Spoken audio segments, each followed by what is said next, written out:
Hello. The topics we cover in our seminar series are very much in line with those areas the FDA focuses on during inspections.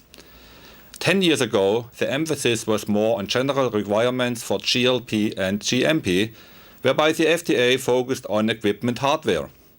About 5 years ago, they began to look more closely at software and computer validation. Also, this is still important today.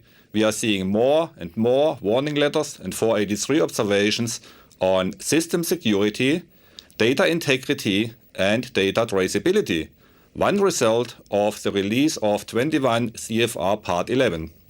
This will be the topic of today's presentation. In this first section, I will talk about the regulation itself, about guidance documents and industry task forces. Regulations and guidance documents are important, but even more important for regulations are FDA's current inspection and enforcement practices. This will be the next topic. The major part of this presentation will be on technical and administrative controls to implement the rule in your laboratory. Here I will cover the key requirements of the rule. I will start with validation and then talk about authorized system access. One area which needs a lot of attention is the whole aspect of making accurate and complete copies of data and metadata, and the long-term archiving and replay of data. The last topic in this section will be on electronic signatures. I will explain hybrid systems and how to bind electronic and handwritten signatures to the record and what should be included in a signature. Next, I will talk about commonly found deviations from the regulations. Information on this came from FDA warning letters, 483 observations, but also from reports I received from laboratory people. This again should help to learn what the FDA is looking at.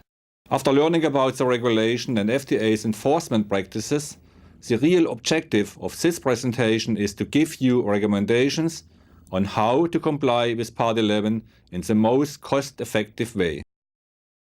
I will do this for each individual requirement and at the end in form of an implementation guidance.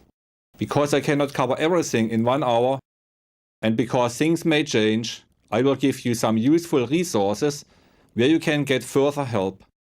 Today I will not cover every detail but focus on the most obvious, on the most important and most difficult things. Because of limited time and scope, I will also not discuss things like open systems or biometric devices. Most laboratories anyway operate analytical computers as closed systems, and today most laboratories are using the combination of password and user ID instead of biometric devices. Using biometric devices may be a topic for future workshops when these devices are more robust.